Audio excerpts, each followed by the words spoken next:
নেতৃত্ব দিলে দোষের কিছু নাই, নেতৃত্ব পেলেও দোষের কিছু নাই। একজন যে কেউ, একজন মেম্বার হোক, একজন চেয়ারম্যান হোক, একজন এমপি হোক, একজন মন্ত্রী হোক, একজন পিএম হোক, যাকে আল্লাহ পাক যেখানে দায়িত্ব দিবেন, খলিফা হিসেবে তার কাজ কি বলেন তো? ফাহকুম বাইনান নাসি বিল হক, সত্য ন্যায়ের মানদণ্ডে মানুষের মাঝখানে বিচার ফয়সালা করুন, বাস, এটা আপনার কাজ। নেতৃত্ব দিলে দোষের কিছু নাই, নেতৃত্ব পেলেও দোষের কিছু নাই, কিন্তু ফাংশনটা কি, একজন খলিফার কাজটা কি? আবু বকর সিদ্দিক কেমন খলিফা ছিলেন, ওমর কেমন ছিলেন, ওসমান কেমন ছিলেন, আলী কেমন ছিলেন রাদিয়াল্লাহু আনহুম আজমাইন? তারা এই আয়াতের উপর আমল করতেন, ফাহকুম বাইনান নাসি বিল হক, মানুষের মাঝখানে ন্যায় বিচার করুন। ন্যায় বিচার কথা বলা হয়েছে, ন্যায় বিচার। এখন ন্যায় বিচার কতটুকু কি হচ্ছে না হচ্ছে এটা আপনারা আমার চেয়ে ভালো জানেন, আমি এসব নিয়ে কথা বলতে চাই না, কিন্তু আমাদের কাজ এতটুকুই, যাকে আল্লাহ পাক যেখানে দায়িত্ব দিবেন ন্যায় বিচার। আরো আল্লাহ বলছেন, আয়াতটা শেষ হয়নি, আরো সামনে একটু আছে, আল্লাহ পাক বলছেন ওয়ালা তাত্তাবিউল হাওয়া, ন্যায় বিচার করো এবং নিজের হাওয়া প্রবৃত্তির অনুসরণ করো না, নিজের মন গড়া বিধানের অনুসরণ করো না, নিজের প্রবৃত্তির দাসত্ব করো না। যদি করো তাহলে কি হবে? ইউদিল্লাকা আন সাবিলিল্লাহ, তাহলে আল্লাহ পাকের এই সরল পথ থেকে ওই প্রবৃত্তির অনুসরণ তোমাকে বিচ্যুত করে দিবে। কার কথা এগুলো? আল্লাহর কথা। ইন্নাল্লাযীনা ইউদিল্লুনা আন সাবিলিল্লাহ, পরের আয়াত, নিশ্চয়ই যারা আল্লাহ পাকের সরল পথ থেকে বিচ্যুত হয়ে গেছে, লাহুম আযাবুন শাদীদ, তাদের জন্য কঠিন শাস্তি আছে। আযাবুন শাদীদ মানে কঠিন শাস্তি আছে। বিমা নাসু ইয়াউমাল হিসাব, এই কারণে যে তারা হিসাবের দিনটা ভুলে গিয়েছে। এই দুইটা আয়াত আমি শোনাই দিলাম আপনাকে। আল্লাহ পাক যাকে যেখানে দায়িত্ব দিবেন সব সময় এই দুইটা আয়াত মাথায় রাখবেন, যে আল্লাহ পাক আপনাকে দাউদ আলাইহিস সালামের মতো কাজ দিয়েছেন, আল্লাহ পাক আপনাকে আদম আলাইহিস সালামের মতো কাজ দিয়েছেন। যাকেই দেখ এক্স ওয়াই, এটা আমাদের দেখার বিষয় না, আমরা ধর্মতাত্ত্বিক দৃষ্টিকোণ থেকে শুধু মূলনীতিগুলো বলবো। তাহলে এখানে খলিফার কাজ কি বুঝতে পারলাম? মানুষের মাঝে ন্যায় বিচার প্রতিষ্ঠা করা, প্রবৃত্তির দাসত্ব না করা। যদি করি তাহলে কঠিন শাস্তি অপেক্ষা করছে। এখন আসেন, আল্লাহ নবী সাল্লাল্লাহু আলাইহি ওয়াসাল্লাম কি এই আয়াতের উপর আমল করে যান নাই? গিয়েছেন না যান নাই? তার জীবদ্দশায়, তার 23 বছরের এই নববী জীবনে কেউ কখনো জুলুমের শিকার হয়েছিল?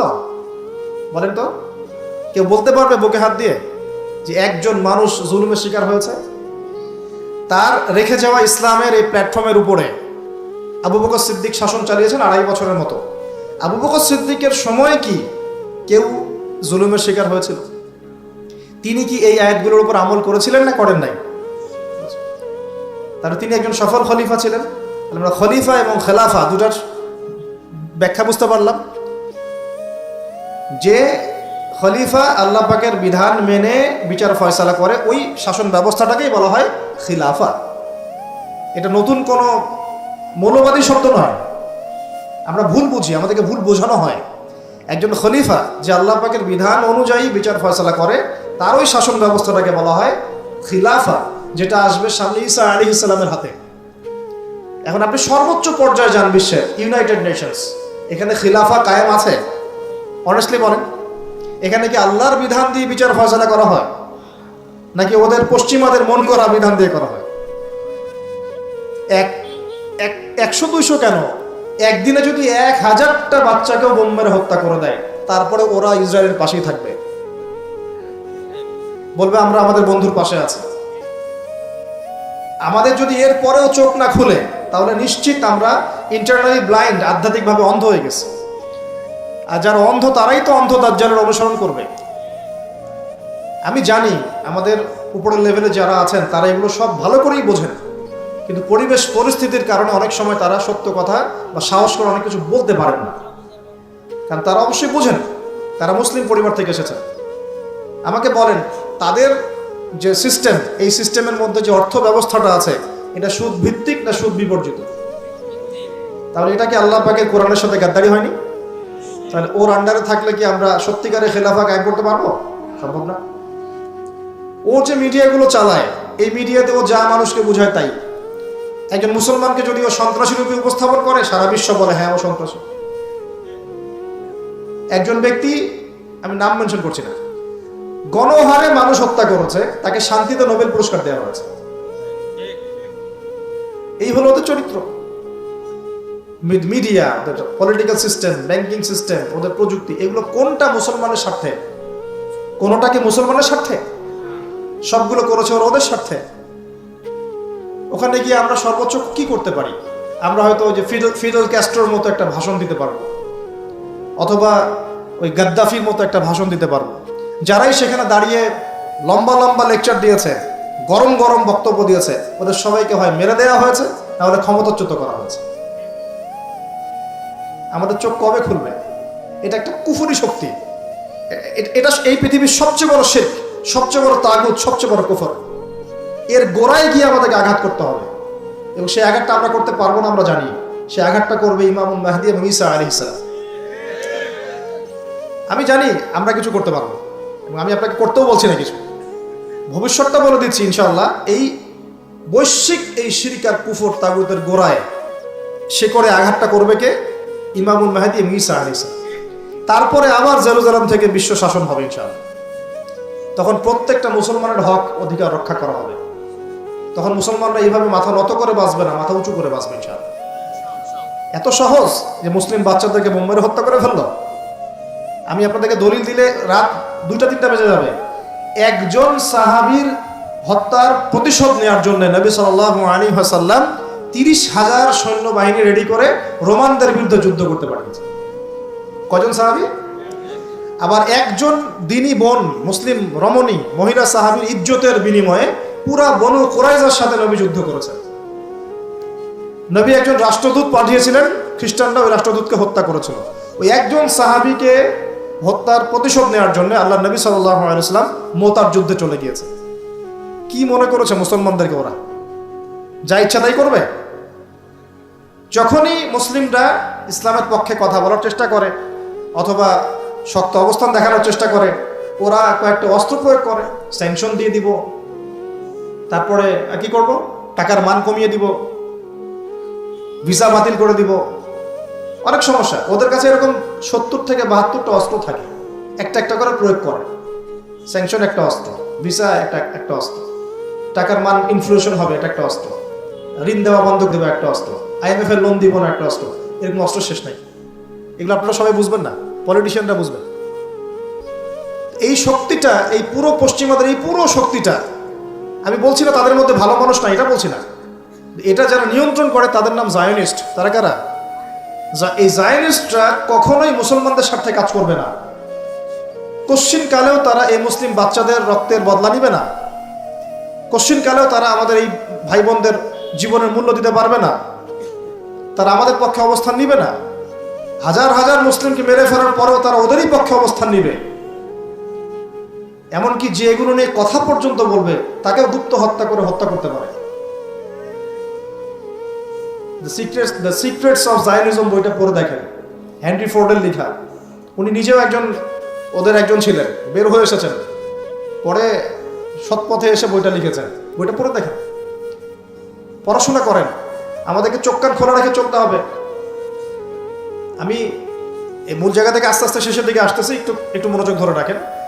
এটা হলো খেলাফা এবং খলিফার ফাংশন। এখন আবু বকর সিদ্দিক কি এটা আমল করে দেখেন নাই? উমর ইবনে খাত্তাব, তার 10 বছরের শাসন। কত বছর? এই 10 বছরে আপনি একজন মানুষ দেখান যে অনাহারে মারা গেছে বা দারিদ্র সীমার নিচে ছিল, বা ওই 10 বছরে একজন মুসলিম বোনের ইজ্জত হানি করা হয়েছে, একটা বাচ্চাকে হত্যা করতে পেরেছে, বা একজন মুসলিম ভাইকে অন্যায়ভাবে হত্যা করেছে, বা শুধু মুসলমানদের উপরে গরম গরম কথা পর্যন্ত বলেছে, একটা দলিল খালি দেখা। 10 বছর আপনি দেখাতে পারবেন না। বরং মানুষ চাকরি ছেড়ে দিচ্ছে এসে, ইয়া আমিরুল মুমিনিন, আমার কোর্টে তো মামলাই আসে না, আমাকে অযথা বেতন দেন কেন? এই যে বর্তমান রাষ্ট্র ব্যবস্থার কাঠামো, এটা ওমর রাদিয়াল্লাহু আনহু দিয়েছে। তার জীবনী পড়ে দেখেন, ইতিহাসগুলো পড়ে দেখেন। এখন এই 10 বছর যদি এভাবে চালানো যায়, তাহলে আমরা কেন এখন দুর্বল হচ্ছে? আরো সামনে যান, ওই 10 বছরে ওমর রাদিয়াল্লাহু আনহু এই বাইতুল মুকাদ্দাসও জয় করেছিলেন, মনে আছে? উটের পিঠে তিনি একবার চলেছেন, তারপর ভিত্তকে উঠিয়েছেন। ওটা নিয়ে কাজী নজরুল ইসলাম কবিতা লিখেছিলেন। এগুলো তো এখন নাই। কবিতাটা, এটা তো আমিরুল মুমিনিন কবিতা ছিল না একটা আগে, ওটা তো এখন আপনারা পড়তে পারেন না। কেন পড়তে পারেন না এটা আপনারা বুঝবেন। কেন পড়া যাচ্ছে না? কি সমস্যা হচ্ছে? পড়লে কি হবে? কোথায় নিয়ে যাচ্ছি আমরা বাচ্চাদেরকে? এখন কোন দিকে নিয়ে যাচ্ছি বাচ্চাদেরকে আমরা? আসলে ইসলামের শিক্ষা ছাড়া আপনি যত শিক্ষায় শিক্ষিত করেন না কেন, পরকালে আপনি পস্তাবেন, আমরা পস্তাবো না। পরকালে আপনি পস্তাবেন যে আমি আমার সন্তানকে কেন এই শিক্ষা দিয়ে আসলাম না। হয়তো আজকে রব্বির হামহুমা কামা রব্বায়ানি সগীরা বলতে পারতো, এখন তো সেটাও পারছে না। উসমান রাদিয়াল্লাহু আনহু খেলাফতের পর আরো 12 বছর, কত বছর? একটা ঘটনা দেখান আমাকে মুসলিমদের অধঃপতনের বা মুসলমানদেরকে অপদস্থ করেছে একটা ঘটনা দেখো। এরপর আলী ইবনে আবি তালেবের আরো প্রায় 1.5-2 বছর, ওই সময় দেখেন। আমি বলেছিলাম 1200 বছর প্রায়। তারপর উমাইয়ারা শাসন করেছে প্রায় 97 বছর। কত বছর? নিজেদের মধ্যে অনেক সমস্যা হয়েছিল। যেমন এখন আমাদের সবাই মুসলিম ভাই, পলিটিক্যালি নিজেদের মধ্যে সমস্যা হয় না? এরকম সমস্যা হয়েছিল উমাইয়া খেলাফতেও, উসমান রাদিয়াল্লাহু আনহুর সময়ও, আলী ইবনে আবি তালেবের সময়ও। কিন্তু কখনো বাইরের শত্রুদের কাছে আমরা পরাজিত হই নাই। মানে আমার ঘরে কি সমস্যা আছে, আমি সেটা ঘরে বুঝবো। ভাইয়ের সাথে ভাইয়ের সমস্যা হচ্ছে, ওকে ঠিক আছে, হাতাহাতি হয়েছে, মারামারি হয়েছে, অস্ত্র নিয়ে মুখোমুখি হয়েছি, এটা আমার ঘরের সমস্যা। কিন্তু বহির্বিশ্বে মুসলমানদের উপর চোখ রাঙিয়ে কথা বলেছে এমন একটা জাতি খুঁজে পাওয়া যেত না। 97 বছর উমাইয়ারা করেছে। তারপরে আব্বাসীয়রা এসেছে, আব্বাসীয়রা এসে প্রায় 550 বছর চালিয়েছে। কত বছর? এর পর আসছে মামলুক, তারপরে ফাতেমিরা, ওইদিকে কর্ডোভাতে ছিল ইসলামিক খেলাফত, ওই আন্দালুসিয়ায়, এখনকার স্পেন, ইতালি, এগুলো সব আমাদের ছিল। তারপরে সালাহউদ্দিন আইয়ুবী রাহিমাহুল্লাহর আইয়ুবী শাসন এসেছে। তারপরে জেঙ্গিদের শাসন এসেছে। মোগলদেরটা জানেন আপনারা, আফগানদেরটা জানেন, এমনকি হিন্দুস্তান পর্যন্ত দেখেন নাই? এটা পুরো আমাদের আওতাভুক্ত ছিল এক সময়, ইংরেজরা আসার আগ পর্যন্ত। এভাবে বিশ্ব এগিয়ে গেছে ইসলামের হাত ধরে। কখনো কাউকে জোর করে ফোর্স করে মুসলমান করানো হয় নাই, কখনো কোনো অমুসলিমের অধিকার খর্ব করা হয়নি। এবং একজন অমুসলিম যদি আমাদের আন্ডারে থাকতো, তার অধিকার সবার আগে নিশ্চিত করা হয়েছে। যাকাত সবাই প্রদান করত, সালাত আদায় করত, সবাই কোরআনওয়ালা ছিল, ওলামায়ে কেরামদেরকে সম্মান করা হতো, মসজিদ মাদ্রাসা গড়ে তোলা হয়েছিল, সুদ ছিল না, মানুষ হালাল খেত, এবং মুসলিমদের একটা ঐক্যবদ্ধ সামরিক শক্তি ছিল। আস্তে আস্তে আস্তে আস্তে বিগত বেশি দিন না, আমার স্টাডি হচ্ছে বিগত মাত্র 100 থেকে 150 বছর, লাস্ট 100 থেকে 150 বছরে আমাদের পুরো টেবিলটাই উল্টে গেছে মনে হয়। এক্স্যাক্টলি উসমানী খেলাফতের পতনের সময় থেকে 1914 সালে এটার পতন ঘটেছে, প্রথম বিশ্বযুদ্ধের সময়। এরপর থেকেই কেন জানি এই যে বিগত 100 বছরে পুরো বিশ্বের চিত্রটাই উল্টায় গেল। যারা আমাদেরকে কর দিত একসময়, ট্যাক্স, ওরা এখন আমাদেরকে বলে ঋণ দিব কি দিব না। সুবহানাল্লাহ, আপনারা চিন্তা করেন একটু বিষয়টা। যারা আমাদেরকে ট্যাক্স দিয়ে আমাদের জমিতে থাকতো, ওরা আমাদেরকে বলে লোন লাগলে অ্যাপ্লাই করতে হবে, শর্ত সাপেক্ষে দিতে পারে, তা আবার চড়া সুদে। ওরা বলে যে পলিটিক্যাল সিস্টেম আমাদের কেমন হবে, ও ইন্টারফেয়ার করতে চায়, ও এসে নাক গলাতে চায় যে তোমাদের রাষ্ট্র ব্যবস্থা কিভাবে চলবে। ওরা এসে এখন ঠিক করে দেয় যে আমাদের সংস্কৃতি কেমন হবে, আমাদের শিক্ষানীতি কেমন হবে, ইত্যাদি ইত্যাদি। যে জেরুজালেমে ঢোকার আগে ওদেরকে 10 বার চেকিং করতে হতো, ওখানে আমরা ত্রাণ পাঠাতে পারছি না। ওখানে আমরা মুসলমানরাই আমাদের ভাইকে ত্রাণ পাঠাতে পারছি না। নির্বিচারে মানুষ মারছে, কিন্তু আমরা গিয়ে প্রতিহত করতে পারছি না, আমরা ফোর্স পাঠাতে পারছি না। আপনি বিশ্বাস করেন, বাংলাদেশে যারা উপর থেকে নিচু লেভেলে যে সেক্টরে মানুষরা আছেন, এদের মধ্যে বহু ইমানদার মানুষ আছে, বহু ইমানদার মানুষ আছে। পলিটিশিয়ানদের মধ্যে, র্যাবে, বিজিবিতে, আর্মিতে, আনসারে, প্রত্যেকটা জায়গায় এমন বহু মানুষ আছে যাদেরকে যদি আপনি পাঠাতেন যে যাও ওই জালেমদের বিরুদ্ধে অস্ত্র ধরো, দেখতেন ওরা বুক পেতে শহীদ হয়ে যেত। আর বহু মানুষ আমাদের দেশে আছে, ইমান আমরা লালন করি বলেই তো কথাগুলো বের হচ্ছে। আমাদের জায়গা, আমাদের জমি, আমাদের ভাই, আমাদের বোন, আমাদের বাচ্চাকে মেরে শেষ করে ফেললো, আমরা সামান্য প্রতিবাদটুকু করতে পারছি না। প্রতিবাদ করার প্ল্যাটফর্মটা কোথায়? জাতিসংঘে যেতে হবে। জাতিসংঘে গিয়ে প্রতিবাদ করে লাভটা কি হবে? ও বলবে যে আমি তার পাশে আছি, সবশেষে ও 2-3টা মিত্র বানায় নিবে। বাংলাদেশের মতো ছোট একটা দেশ যে পরিমাণ সাহস দেখিয়েছে, ওখানে আরবের বড় বড় মুসলিম রাষ্ট্রগুলো সেই সাহস দেখাতে পারে না।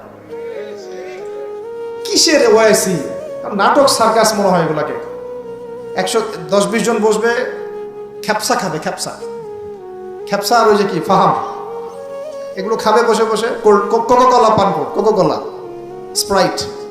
শেষমেশ সবাই মিলে একটা সিদ্ধান্তে আসলো যে নিন্দা জানানো দরকার, নিন্দা জানাই। কেন নিন্দা জানাই? আরবের জনগণ তো খেপে যাবে, জনগণ তো ইমানদার, জনগণ বলবে যে আপনারা কিছু করেন না কেন, ওদেরকে দেখান আজ পর্যন্ত কি পদক্ষেপটা নিয়েছে। 15,000 মানুষের জীবনের মূল্য কি এই 1500 টাকার ত্রাণে চলে যাবে? এত ত্রাণ দিলেই হয়ে যাবে? কেউ কেউ তো বর্ডার পর্যন্ত বন্ধ করে রেখে দিচ্ছে যে এখানে আসতেও দিব না। এই হিস্ট্রি একদিন 2 দিনের না, আমি এক মিনিটে বলতে পারবো না। আপনারা ডক্টর রাগিব সারজানি এবং ডক্টর আলী মোহাম্মদ সাল্লাভি তাদের ইতিহাসের বইগুলো পড়েন, ফিলিস্তিন নিয়ে বহু কিতাব আছে।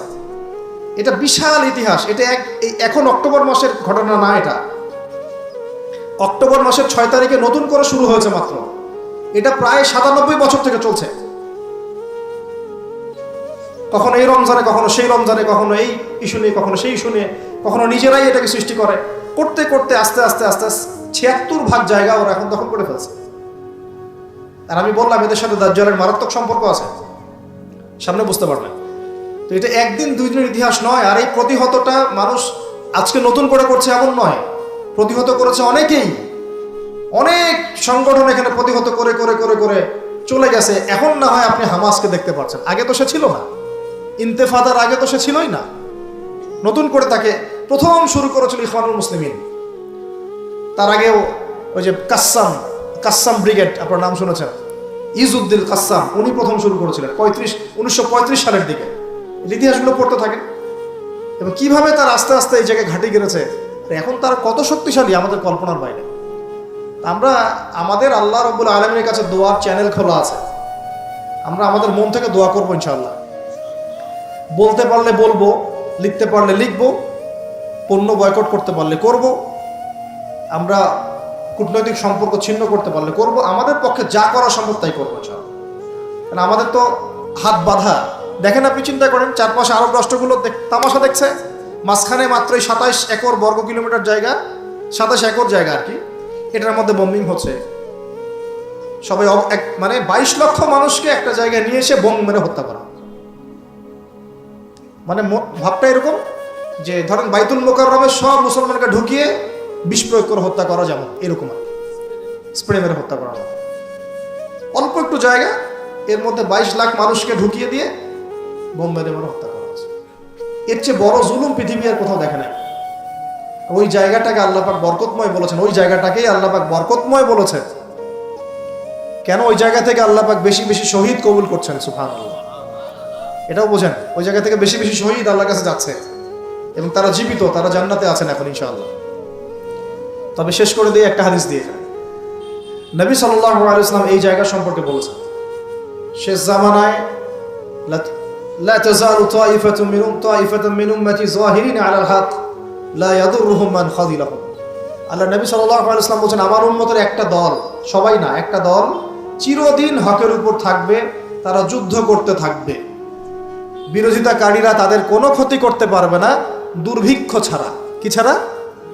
এই যে এখন বুঝতে পারছেন, দুর্ভিক্ষ ছাড়া, পানি নাই, খাবার নাই। বিরোধিতাকারীরা ওদের কোনো ক্ষতি করতে পারবে না দুর্ভিক্ষ ছাড়া। এবং তার সাহাবীরা জিজ্ঞাসা করছেন, ইয়া রাসূলুল্লাহ, তারা কোন এলাকায় যুদ্ধটা করবে? নবীজি বলছেন যে বাইতুল মুকাদ্দাস ওয়া মা হাওলাহা, বাইতুল মুকাদ্দাস এবং তার চারপাশে। আরেকটা জায়গা আসছে যে ফিল দিমাশক, মানে যে সিরিয়ার দামেস্ক এবং তার চারপাশে। নবীজি বলছেন সর্বশেষ এই দলটা দাজ্জালের সাথেও যুদ্ধ করবে।